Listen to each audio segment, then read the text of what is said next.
Hello students, welcome back to my channel Maths Lover 9723. I hope so you are doing good. Today's topic is 24 January JEE में previous year question. PYQ है ये 24 जनवरी 2025 के question आज से start हो रहे हैं.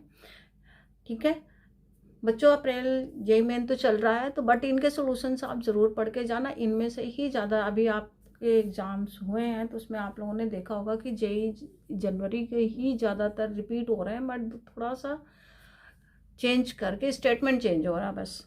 ठीक है, तो आप इसको ज़रूर पढ़ के जाना सॉल्यूशन को. तो चलिए बिना आपका टाइम वेस्ट किए आप आगे हम लोग बढ़ते हैं. क्वेश्चन से स्टार्ट करते हैं करने के लिए. उससे पहले आप लोग से रिक्वेस्ट है कि अगर आप मेरे चैनल पे नए हैं तो लाइक कमेंट्स और सब्सक्राइब ज़रूर करें. ओके तो चलिए स्टार्ट करते हैं questions. The equation of chord of the ellipse whose mid point. बेटा इस क्वेश्चन का ना हम शॉर्ट बनाए हैं, वो शॉर्ट आप ज़रूर देखना. उसमें हम ट्रिक बताएं कि बिल्कुल ओरल आंसर कैसे यहाँ से चेक कर सकते हो. ठीक है, बट यहाँ पर हम आपको एक्सप्लेन करेंगे. तो चलिए स्टार्ट करते हैं. x²/25 y². आपको फाइंड करना है इक्वेशन ऑफ कॉर्ड. जब आप इक्वेशन ऑफ कॉर्ड करोगे तो इसका हमें फॉर्मूला लिखना होगा. तो फॉर्मूला आपको पहले भी बताया जा चुका कि किसी के भी कॉर्ड का इक्वेशन, जैसे कि ये इलिप्स है, ये इलिप्स का कॉर्ड है, इसका मिड पॉइंट गिवन है. ठीक है, ये मिड पॉइंट है आपका 3, 1. इस इक्वेशन को लिखना है आपको.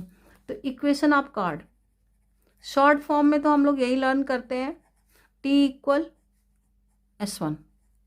ठीक है, बट आप अगर डायरेक्ट ओरल की तरह से लर्न कर लोगे तो ज़्यादा अच्छा रहेगा. मीन्स कैसे लर्न करोगे, तो उससे आपका कॉन्सेप्ट बन जाएगा x(1/a² + y(1/b² = x1² जो भी आपको दिया. अगर सर्कल दिया तो सर्कल कर सकते हो, इलिप्स दिया तो इलिप्स, हाइपरबोला दिया है तो हाइपरबोला. सभी के लिए ये कॉमन इक्वेशंस होते हैं, सबके लिए चेंज नहीं होते बार बार. ठीक है, तो ये आप फॉर्मूला कर लोगे. अब इस फॉर्मूले के बाद जो आपको पॉइंट और कंडीशन दिए हैं वो आप यहाँ पर पुट कर दोगे. ठीक है, तो अब देखो आपके पास x1 क्या है 3, y1 क्या है 1, यहाँ पुट कर दे.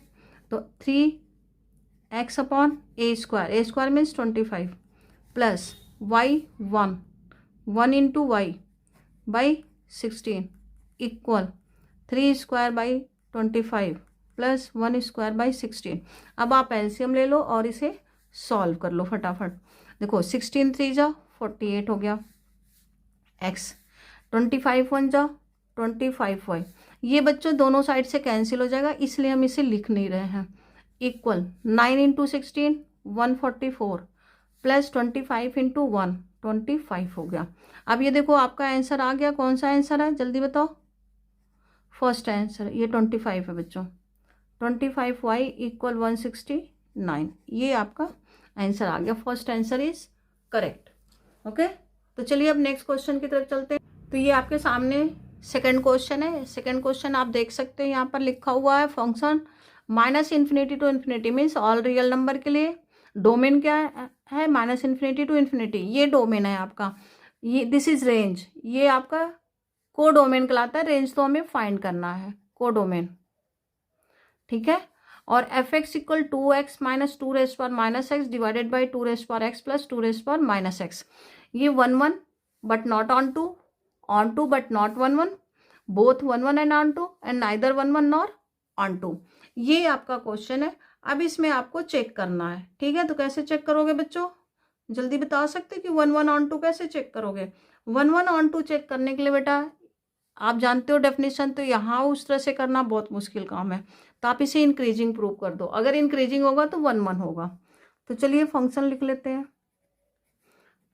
2⁻x 2⁻⁻x upon 2⁻x plus 2⁻⁻x. अब इसको एलसीएम 1/, लिख करके इसे लिख सकते हो 2⁻2x - 1 2⁻2x प्लस 1.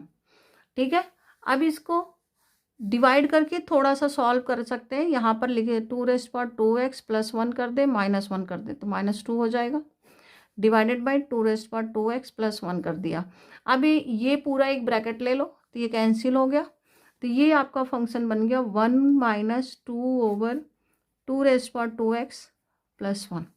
अब इन्हें चेक कर लो, इंक्रीजिंग है या डिक्रीजिंग। दो में से कोई एक होना चाहिए, मोनोटॉनिक इंक्रीजिंग या डिक्रीजिंग होना चाहिए। अगर ये है तो इसका मतलब कि 1 1 है, तो डिफ्रेंशिएट कर लेते हैं। जब डिफ्रेंशिएट किया बच्चों तो 1 का डिफ्रेंशिएशन हो गया 0, ये कांस्टेंट -2 हो गया। इसमें पावर फार्मूला लगा दो। पावर फार्मूले से क्या आ जाएगा, 1/2⁻²x + 1 whole square into further differentiation of this, तो 2⁻²x log 2 into 2, minus minus हो गया प्लस, 2 2 हो गया 4, ठीक है, 2 2 4 by 2⁻² + 1 whole square log 2 into 2⁻²x। ये पूरा फंक्शन आपका मिल गया। आपको डोमेन गिवन है। डोमेन क्या गिवन है आपका, x है -∞ to ∞, इसी के बीच में आपको चेक करना है। तो इसके बीच में देखो log 2 ऑलवेज विल पॉजिटिव, ये हमेशा पॉजिटिव होता है। ये परफेक्ट स्क्वायर है, हमेशा पॉजिटिव होगा। ये आप पावर माइनस में लो या निगेटिव में लो, ये हमेशा पॉजिटिव होगा। मीन सारे पॉजिटिव होके क्या बन गए, ग्रेटर देन इक्वल 0। तो मीन्स ये फंक्शन हो गया इंक्रीजिंग। फंक्शन क्या हो गया, increasing. That means it is 1 1। अगर ये इंक्रीजिंग हो गया तो ये प्रूफ हो गया कि ये 1 1 है। अब हमें फाइंड करना है रेंज। क्या फाइंड करना है, रेंज। तो रेंज फाइंड करने के लिए मैक्सिमम और मिनिमम वैल्यू फाइंड करते हैं बच्चों। क्या फाइंड करते हैं, मैक्सिमम और मिनिमम वैल्यू। तो इन पॉइंट्स पर हम चेक कर लेते हैं कि इनकी वैल्यूज क्या आ रही है, -∞ पे क्या आ रहा है, इन्फिनिटी पे क्या आ रहा है, ठीक है। तो चलिए अब ये ध्यान रखना बच्चों कि a⁻∞ होता है 0। तो अब आपको चाहिए इन्फिनिटी पे, x हम ले लें -∞, तो f ऑफ -∞ आपका आएगा, इसमें पुट करना है।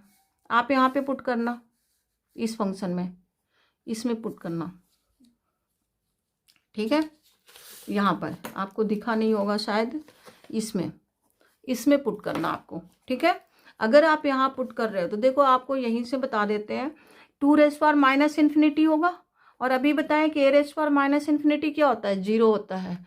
तो मीन्स 2⁻∞ 0 हो गए, और -1/0 + 1 किसके इक्वल आ गया, -1 के।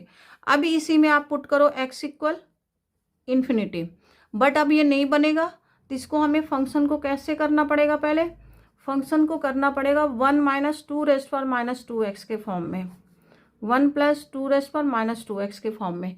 निगेटिव में होगा तभी आप पुट कर सकोगे, अदरवाइज पुट नहीं कर सकोगे। तो अब x की जगह ∞ लिखो। अब फिर ये क्या हो गया, देखो निगेटिव में आ गया ना, तो निगेटिव की वैल्यू क्या होती है, 0 होती है। तो ये आ गया 0। तो इस केस में इसकी वैल्यू क्या आ गई, 1, क्योंकि ये 0 हो गया, ये 0 हो गया, 1/1 1 आ गया। तो मीन्स आपका रेंज क्या आ गया, इसका रेंज आ गया -1 to 1, not equal to codomain, not equal to codomain, क्योंकि आपको कोडोमेन दिया हुआ है -∞ से 1, तो मीन्स ये कोडोमेन के इक्वल नहीं है, ठीक है। तो इसलिए onto, not onto, ये ऑन टू नहीं है। तो ये 1 1 तो है बट ऑन टू नहीं है। Function is 1 1 but not onto. तो which answer is correct, can you tell me. चलिए, तो first answer is correct, 1 1 but not onto. Okay, A is correct, first is correct. Okay, now next question. चलो बच्चों, ये देखो आपके सामने ये क्वेश्चन है। नेक्स्ट क्वेश्चन यहाँ पर गिवन है alpha greater than beta greater than 0, और यहाँ पर ये भी आपका बीटा से छोटा है। मीन्स ये कंडीशन बेटा लिखने में थोड़ी सी प्रॉब्लम हो गई है। Beta greater than gamma greater than 0, ये इस फॉर्म में है। ये आपका देख रहा है डिक्रीजिंग ऑर्डर में है। तो अगर इनको माइनस करते हो, पहले ही चेक कर लो कि alpha minus beta greater than 0 होगा, बीटा माइनस गामा भी क्या होगा, greater than 0। But gamma minus alpha, यहाँ गामा माइनस अल्फा है, तो gamma minus alpha will be negative. तो गामा माइनस अल्फा क्या आ गया आपका, लेस देन 0। क्योंकि बच्चों ये अगर ध्यान रहेगा तो आप प्रिंसिपल वैल्यूज इजीली ले सकते हो, आप फॉर्मूला इजीली यूज कर सकते हो। तो इसी पे डिपेंड करेगा आपका फॉर्मूला, ठीक है। ये फॉर्मूला जैसे cot inverse y equal tan inverse 1/y if y greater than 0, if y greater than 0। और अगर यहाँ पर निगेटिव है तो ये प्लस y हो जाएगा, प्लस पाई। किसके लिए? If y less than 0। तो अगर ये लेस देन 0 में है तो ये फॉर्मूला यूज होगा, ग्रेटर देन 0 तो ये फॉर्मूला यूज होगा। अगर ये चीज़ मालूम है तो क्वेश्चन बहुत इजी है, बच्चा देख के बता देगा कि मैम डी इज आंसर। ठीक है, ये देखते ही बता देगा बच्चा। तो चलिए इसको सॉल्व करते, कैसे आया। बच्चों थोड़ा सा छोटे में ही करेंगे ताकि आपका ज़्यादा टाइम ना लगे। ठीक है, तो यहाँ पहले लिखो कॉट इनवर्स। ध्यान से सुनना कि कैसे बता रहे हैं। यहाँ आप 1 है, एलसीएम लो, तो alpha beta minus beta square, तो बीटा स्क्वायर कैंसिल, तो क्या हुआ? Alpha beta plus 1 upon alpha minus beta हो गया, प्लस सेम या cot inverse gamma beta minus gamma square, तो gamma square cancel, gamma beta क्या बचा? Plus 1, okay, beta minus gamma plus cot inverse. यहां से देखो alpha gamma minus alpha square cancel, alpha gamma plus 1 gamma minus alpha. अभी आपको बताया कि alpha minus beta greater than 0 है, बीटा माइनस गामा 0 है, बट ये लेस देन 0 है। तो इनमें तो आप डायरेक्ट ये फॉर्मूला यूज कर लोगे, इसमें भी डायरेक्ट फॉर्मूला यूज कर लोगे, बट यहाँ आपको पाई यूज करना होगा। ठीक है, तो यहाँ ये फॉर्मूला हम यूज कर देंगे। तो चलिए ये फॉर्मूला यूज कर देते हैं। tan inverse alpha minus beta upon 1 plus, ऐसे लिख लो फॉर्मूले फॉर्म में, plus tan inverse beta minus gamma upon 1 plus gamma beta, plus tan inverse gamma minus alpha upon 1 plus gamma alpha plus pi. अब आप बच्चों देख सकते हो कि अगर tan inverse a minus b का फॉर्मूला बना रहे हो, क्या होता है tan inverse a minus tan inverse b का फॉर्मूला। ठीक है, तो tan इनवर्स a क्या बनता है बच्चों, जल्दी बताओ? a minus b upon 1 plus a b, ये होता है। तो इस फॉर्मूले से देखोगे तो ये बन गया tan इनवर्स अल्फा, सारे ही कैंसिल हो जाएंगे। तो चलिए लिखते हैं tan inverse alpha minus tan inverse beta plus tan inverse beta minus tan inverse gamma plus tan inverse gamma minus tan inverse alpha plus पाई। तो ये इससे कैंसिल हो गया, बीटा बीटा कैंसिल हो गया, गामा गामा कैंसिल हो गया, क्या बचा? पाई। तो इसीलिए बच्चों कह रहे थे कि जिन बच्चों को ये कॉन्सेप्ट आपको पता और ये फॉर्मूला मालूम है तो सीधे कहेंगे कि आंसर क्या है? डी। तो आंसर इज डी। ओके, चलिए अब नेक्स्ट क्वेश्चन की तरफ आगे बढ़ेंगे। तो बच्चों ये आपके सामने क्वेश्चन है, देखो ये क्वेश्चन बेटा बहुत ही इजी और सिंपल क्वेश्चन है। Let f domain as given 0 to infinity means positive real number, 2 real number, codomain इसका ऑल रियल नंबर है, be a function which is differentiable, ये गिवन है कि ये डिफरेंशिएबल है at all points of its domain and satisfied the condition, ये आपको condition given है। तो सबसे पहले कंडीशन नोट कर लीजिए आप लोग, क्योंकि जो चीज़ गिवन होता है उसे सबसे पहले नोट किया जाता है, वहीं से हमें एक रिजल्ट मिलता है, बहुत जल्दी रिजल्ट मिलता है, फिर उसे हम सॉल्व कर लेते हैं। ठीक है, then f1 equal 4, then 2f2 means ये हमें फाइंड करना है। तो जो हमें गिवन कंडीशन उससे क्या बन सकता है ये ध्यान दें। देखो x square F dash x minus 2x F x equal 3। बच्चों इसको अगर ध्यान से देखो तो यहाँ पर देखो ये एक्स स्क्वायर का डिफ्रेंशिएशन आ रहा है, ये एक्स स्क्वायर का डिफ्रेंशिएशन है और ये एफ एक्स का डिफ्रेंशिएशन है, ये एफ एक्स का डिफ्रेंशिएशन और ये एक्स स्क्वायर का डिफ्रेंशिएशन है। दैट मीन्स कि कहीं ना कहीं ये बन रहा है u बाई वी। अगर वी स्क्वायर हम बना लें तो देखो क्या बनता है, v square v u dash minus u v dash, ये बनता है। तो एक्स स्क्वायर वी हो गया, यू डैश हो गया यू। देखो फिर v का डिफ्रेंशिएशन है ना, अगर आप यहाँ v लिखते हो तो ये हो गया u डैश, फिर ये बना v डैश और ये बना u। तो मीन्स हमें डिनोमिनेटर चाहिए, तो डिनोमिनेटर किसका होता है यहाँ पर, v स्क्वायर का। फिर ये क्या बन जाएगा, differentiation of u by v। तो हमें तो v क्या है हमारी जगह पर, एक्स स्क्वायर है, तो v हम क्या ले लेंगे, एक्स स्क्वायर।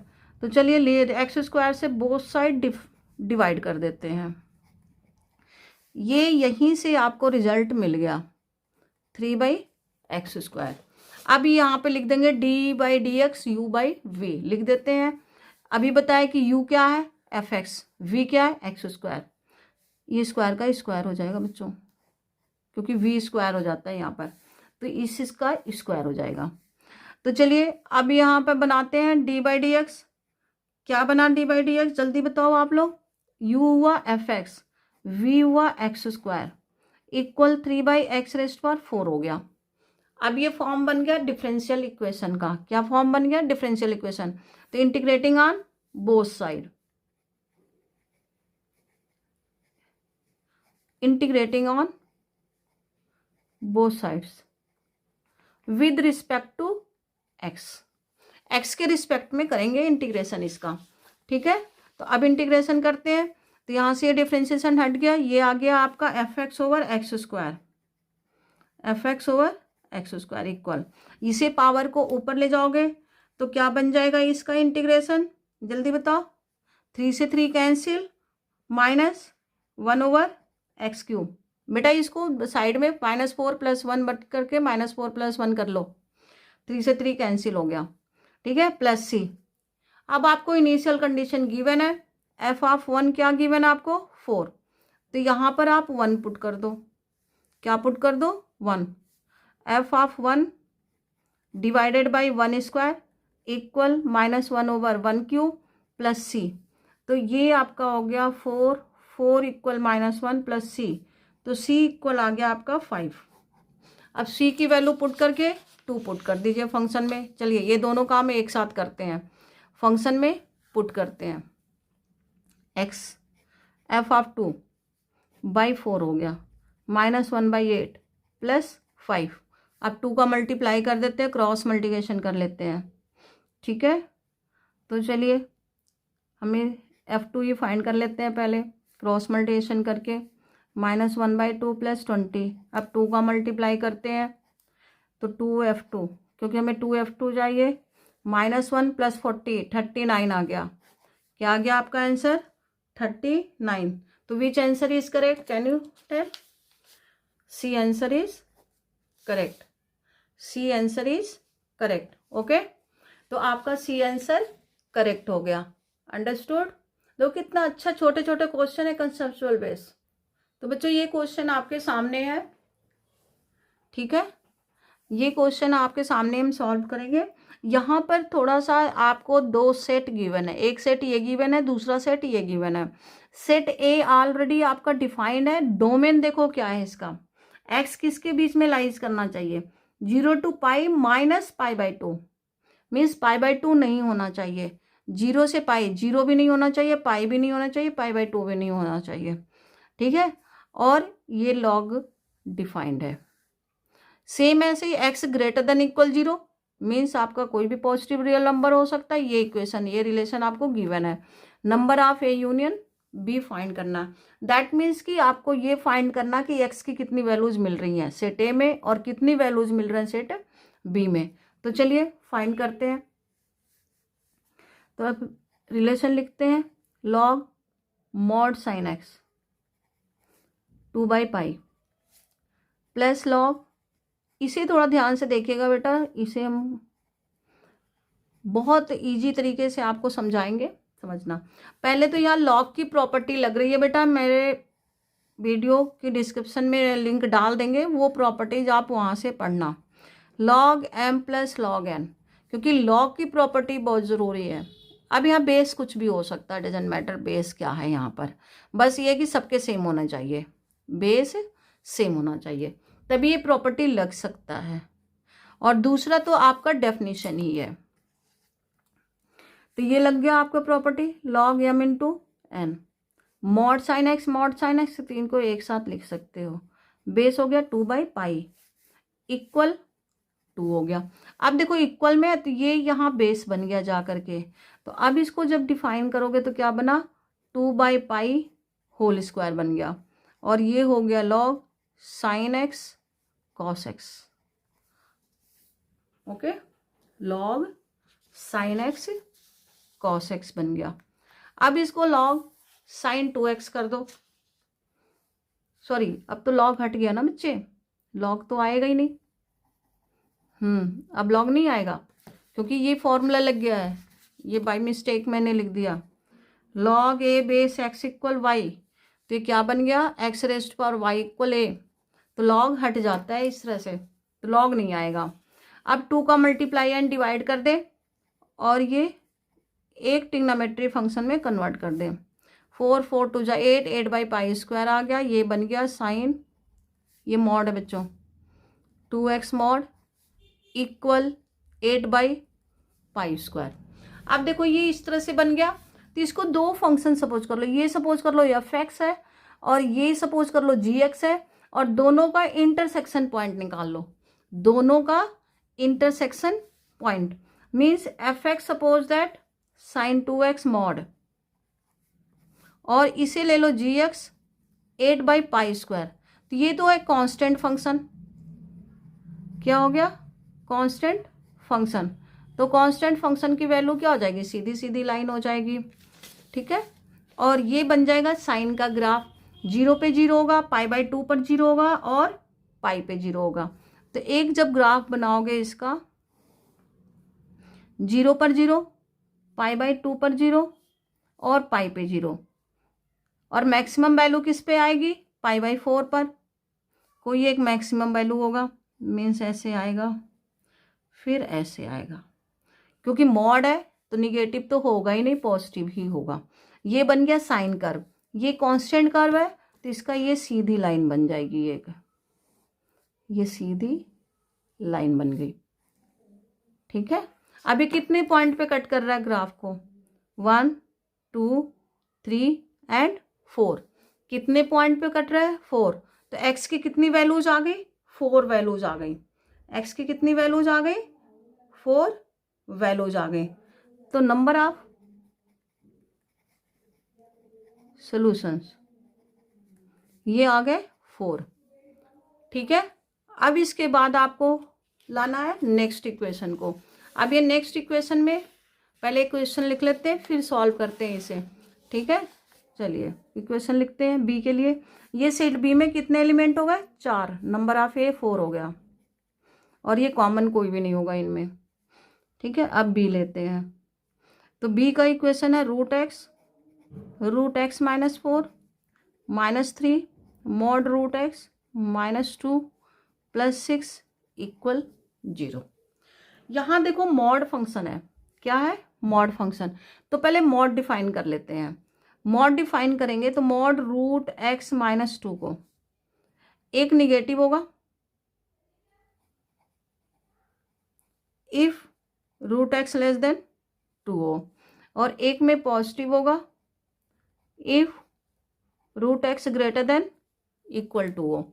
तो मीन्स आपको दो कंडीशन यहाँ पे बनाना होगा, एक ग्रेटर देन इक्वल 2 के लिए और एक लेस देन 2 के लिए। यहाँ पे दो केसेस आपके बनेंगे, लेस देन 2 और ग्रेटर देन 2 को।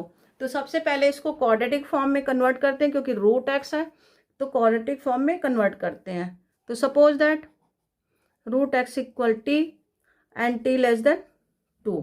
लेस देन 2 के लिए माइनस लेंगे, ठीक है, ये ब्रैकेट हट के माइनस हो जाएगा। तो टी -4, अब देखो ये हट जाएगा, माइनस माइनस प्लस हो गया 3, t -2 समझ में आ गया, यहाँ से माइनस लिया गया है, +6 equal 0। t² -4t + 3t -6 + 6 equal 0। ये कैंसिल हो गया, t² -t इक्वल 0। अब t कॉमन ले लेते हैं, t -1 इक्वल 0। तो देखो दो वैल्यूज आ गई, कौन कौन सी, 0 और 1। अब इनका स्क्वायर रूट एक्स स्क्वायर कर दो, तो एक्स इक्वल आ गया 0, स्क्वायर करोगे तो 0 का 0 होता है, 1 का भी 1 ही होता है, ये आ गया। फिर ऐसे ही अब दूसरा केस क्या लेना है, ग्रेटर देन 2 का, तो केस 1 था ये, अब केस 2 कर देते हैं। Root x equal t greater than 2। अब ग्रेटर देन पे ये पॉजिटिव ही रहेगा, तो जब ये पॉजिटिव लोगे तो ये निगेटिव ही रहेगा, यहाँ कोई साइन चेंज नहीं होगा इसकी तरह से। तो पॉजिटिव कर लेते हैं, टी -4 -3 t-2, यहाँ कोई साइन चेंज नहीं होगा। अब ब्रैकेट ओपन करते हैं, t² -4t -3t plus minus minus +6 क्या बन गया इक्वेशन, t² -7t +12। आप जानते हो 4 और t -3 हो गया और t -4 हो गया फैक्टर, तो एक रूट एक्स आ गया 3, मीन्स एक्स की वैल्यू आ गई 9, और एक रूट एक्स आ गया 4, मीन्स एक्स की वैल्यू आ गई 16। तो टोटल कितने वैल्यूज आ गए बच्चों, 2 यहाँ पर है, 2 यहाँ पे है, 4 वैल्यूज आ गए। तो नंबर ऑफ बी भी कितना आ गया, 4। तो ए यूनियन बी ये डिसजॉइंट सेट है, इनमें कोई भी कॉमन एलिमेंट नहीं आ रहे हैं, आप देख सकते हैं यहाँ से कोई भी कॉमन एलिमेंट नहीं आ रहे हैं। तो number of A union B कितना हो गया, number of A plus number of B, disjoint set के लिए यही लेते हैं। तो 4 + 4 = 8। तो क्या आंसर आ गया, 8 आंसर आ गया। तो देखिए चेक करिए, C is correct answer, C is correct answer. तो बच्चों ये 5 क्वेश्चन आज हम आपको करा रहे हैं, इसको बहुत अच्छी तरह से आप लोग देखना, बहुत इजी और सिंपल तरीके से आप लोग को एक्सप्लेन किए हैं, और आपको मेक श्योर कि आपको ये सारी चीज़ें बहुत ही अच्छी तरह से समझ में आए होंगे। तो चलिए कल हम आप लोग को नेक्स्ट वीडियो में मिलते हैं, बट लाइक और सब्सक्राइब करना मत भूलिएगा, साथ में कमेंट और अपने दोस्तों को शेयर तो ज़रूर करिएगा। Okay, thank you so much.